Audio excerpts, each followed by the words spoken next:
Welcome to the Vandy Sports Podcast. I'm your host, Chris Lee. Our guest today, Willy Daunic of 102.5 The Game. We thank our presenting sponsor, Wellspire, Nashville's Learning and Development Center. Wellspire offers personal and professional development opportunities in a beautiful facility in the Gulch neighborhood. Stop by for an event with world-renowned speakers or host an off-site event that will wow your team or your clients.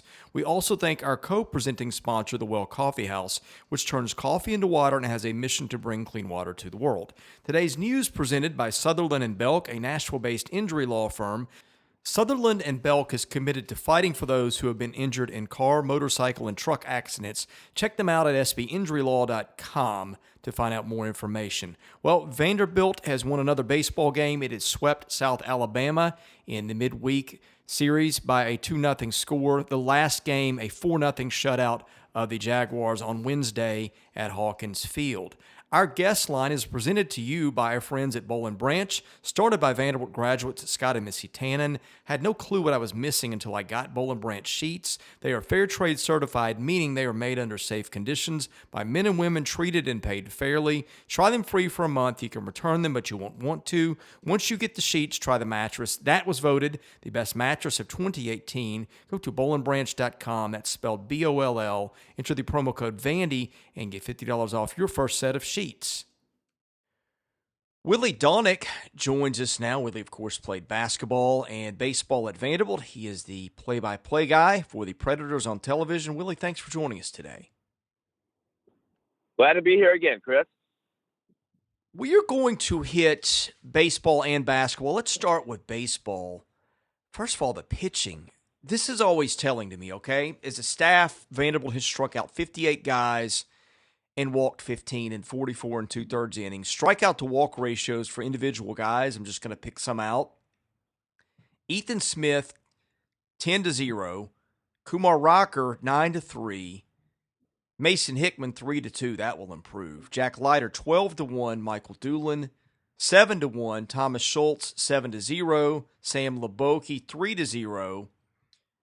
Tyler Brown, 3-1.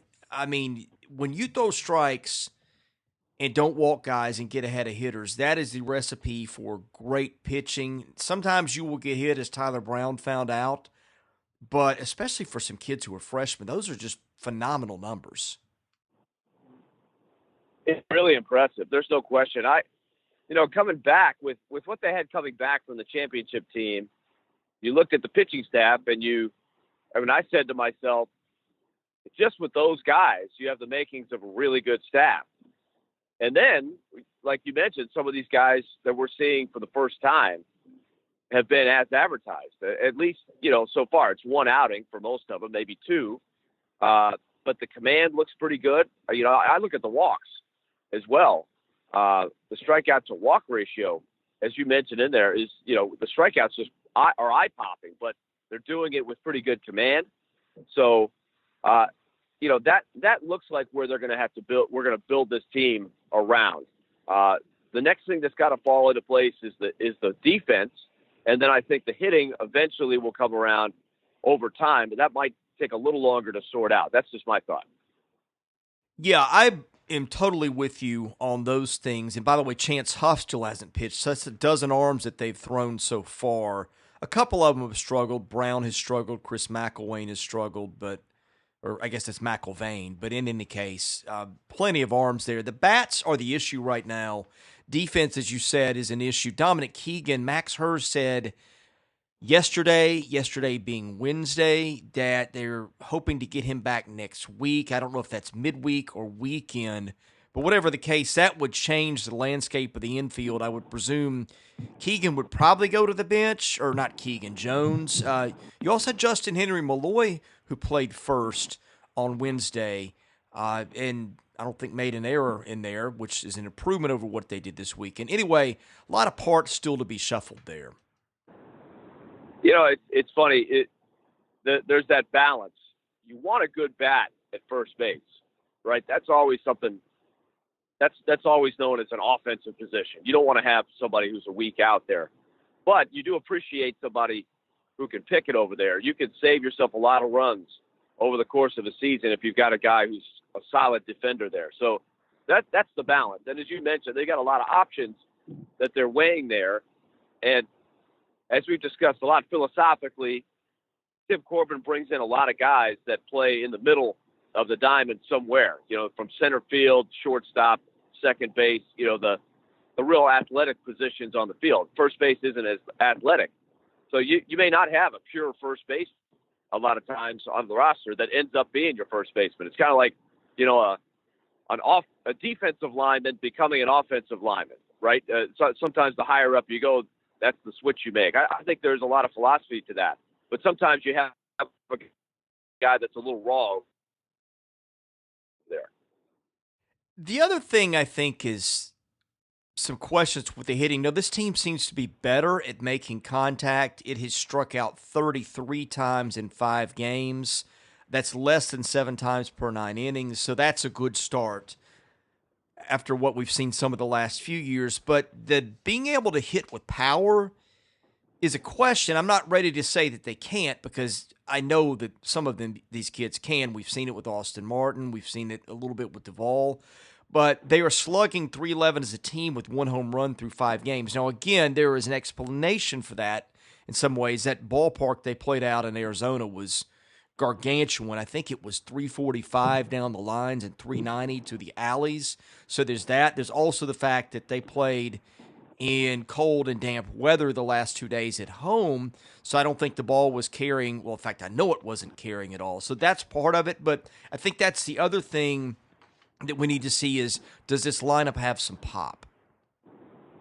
Yeah, and I think depending on who emerges as the regular players, I think he can put a lineup out there that has some pop. We had a chance on our radio show to talk to Tim Corbin yesterday about, this whole process of sorting things out. And one of the things that's very difficult, and I went through this as a hitter, when you're sorting out the lineup and you want to give guys an opportunity, there's a lot of, for the player's perspective, it's tough because you get that spot start and you feel like you got to go 2 for 4 to keep the spot. And if you don't, and we know how baseball is, right? You can have some good at-bats, but maybe the ball doesn't fall your way. Maybe you have a couple of good quality at-bats, but you don't end up with a hit. And then somebody else goes in there, they go 2 for 4, and they're starting the next game. And there's a lot of variables that can go into that. It makes it very difficult. And so Tim Corbin acknowledged yesterday that, especially when you consider guys like Steven Scott, Julian Fonte, Ethan Paul, guys who came back for their senior year, it creates a kind of a logjam. There's a lot of freshmen and sophomores. The sophomores have all been waiting a year to get a chance, and now these freshmen are coming in trying to find a way to get into the lineup. There's a lot of, I would say, great competition, but at the same time, we know how badly these kids want to play. They're really good players. And so Tim Corbin was talking about that process, and he was stressing patience is so important. Let's hit basketball for a minute. Vanderbilt loses a close one to Tennessee on the heels of being blown out at Florida. That came after 2 games with Mississippi State and Kentucky, where Vanderbilt took those teams to the wire. Some winnable games coming up starting Saturday with Georgia, which beat Auburn, but is one team at home and another on the road. Then Missouri coming up, also at home. So there's a little bit of hope that maybe a couple of wins are ahead. What do you make of where the team is at this point? Well, I think I continue to be impressed with how they've handled everything. You mentioned I watched the Florida game, and Florida, they were honoring Billy Donovan. They were naming the court after him. The place was jacked up. Florida played great. They hit everything, especially in the first half. And Vanderbilt struggled. I think realistically, when you watch Vanderbilt play, you have to know that there are going to be some games, especially on the road, where it looks like that, where you're just overmatched on a particular night. They're just thin in talent. Jerry Stackhouse got frustrated, I think rightfully so, on a play where Matt Moyer, I thought, did get fouled pretty hard. Then he got hit from behind. And Jerry Stackhouse, I think, wanted to show everybody he's going to be behind his players. I thought that was, if there's a time that you want to stand up, I thought that was a good time. And then, like they have all year long, they kept playing, right? That's the one thing that you always say about these guys is, regardless of the score, they're going to play hard. And against Tennessee, they gave themselves a pretty good shot in the second half. They had the lead at second half at times. They hung in there right to the end. You know, there will be a point in time where a moral victory is not good enough.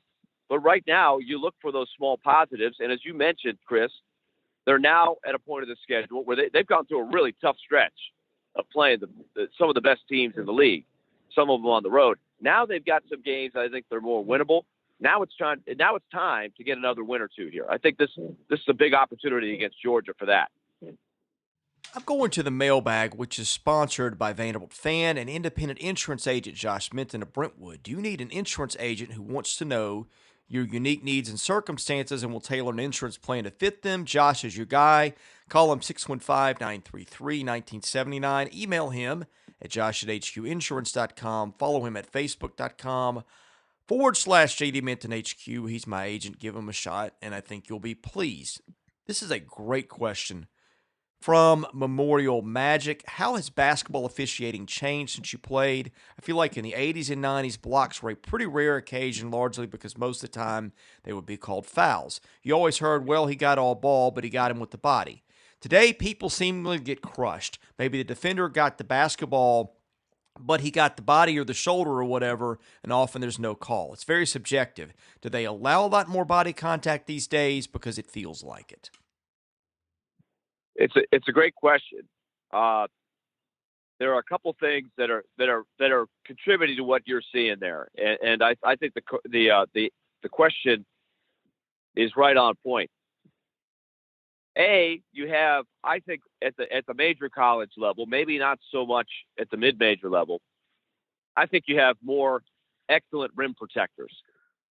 You go back 15 or 20 years, you just didn't see as many block shots above rim level as you see now. Now it's not anything special if a guy goes up to try to dunk one and the ball is blocked above the rim.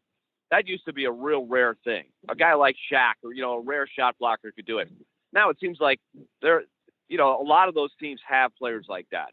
The other thing that's happening is with the semicircle and the new rule where a shot blocker can go up vertically and not get called for a body shot, right? He can make body contact as long as he goes straight up and down.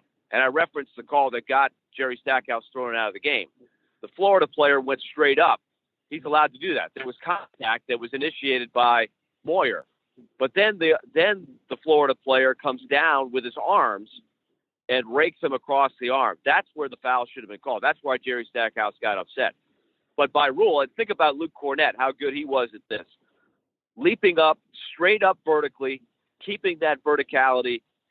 There can be plenty of contact, but the contact is initiated by the offensive player. So a guy can come flying into the defender, but there's no foul called on the play. The official lets that go by rule. Now, why are the players coming in that hard to the basket? Well, let's take it out from the perimeter now. They used to allow a little bit more hand checking, and thank goodness for me. That's the only way I could maybe keep some of these guys in front of me in the SEC, some of the guards that I was trying to check when I was in there. But now they really try to let the offensive driver drive to the basket without being hand checked. He can't be guided in. So the speed in which these guys go to the basket, let's take Saban Lee. He really can get going to the basket. And you're going the 3-point line is further out, so you're building more speed as you go to the basket. So the impact that happens, you got the defender going straight up, and you've got the driver going to the basket with a lot of speed, trying to draw contact. That's what makes it tough for the officials. So I think that's what's happening as a result of these rule changes. Less hand checking and that verticality principle at the basket. It's changed a lot. If you put a tape in from 1995, 2000, I think the game looks very different. Oh, you made some great points. And the speed aspect of the game, it was one that's kind of in the back of my head, but you articulated it in a way that I have not been able to. You sit down close to the floor and watch games, and they're really hard to call because guys are moving so quickly. They're moving very quickly. So a lot of teams with that 3-point line way out, further from the basket, more people on the perimeter, less people posting up. You just have a lot more drives and cuts to the basket with those great shot blockers, right? So you have a lot of plays at the rim or right near the rim in that semicircle area, more so than before, where there were a lot more plays where you threw the ball into the post, the guy would try to make a move, or you would kick it back out. That offense has been replaced just because there's so many more big men that go out and shoot. The three-point shots are way higher in volume, but now the counter is you want to keep that lane open, keep the space open for the driving lanes for guys like Saban Lee to slash in there. So that's how it's evolved. That's why the game looks so much different now. There's one other question from Memorial Magic, and it's a little different from what he just asked. There's a lot of similarities, but I think this is an important clarification that maybe you can offer after I ask this question. It says, on the block charge rule, it used to be that you either were set or you weren't, and that was the difference between a charge and a block. That is now a way more subjective call than it used to be, and it was subjective enough as it was. What happened to the rules along the way that allowed this to change? He says, back in my day, I walked to school up hills both ways, and I liked the old rules better. I think too. I think part of it is what we were talking about. Some of the same things. You have more speed going to the basket. You have more drives to the basket. What was happening too before they put the semicircle in there is referees were really having a trouble differentiating the charges. You know, you look at teams like Duke. There were a lot of teams that had, I thought, a lot of floppers. You know, just trying to throw themselves in front of the offensive player. I think they tried to open up driving lanes much more so than they did before. You know, think about the time. I don't know exactly what year it was they put the NBA semicircle in there. But anytime you make a rule change like that, there are some probably unintended consequences that you couldn't know before you made the rule. Like, I still think that the game would be better with a 45-second shot clock. I think the scores would end up being higher. There'd be more variety to the game.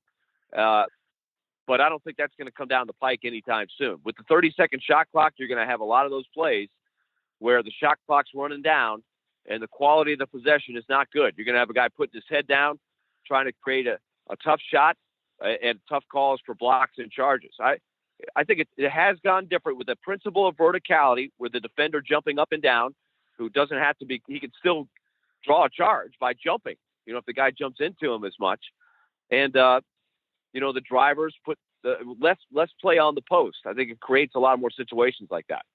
Well, there's one other thing in here, too. You talked about the hand checking and the speed allowed to go to the basket. Think about this, too. Athletes are getting better than they were when we grew up watching basketball. That's one thing.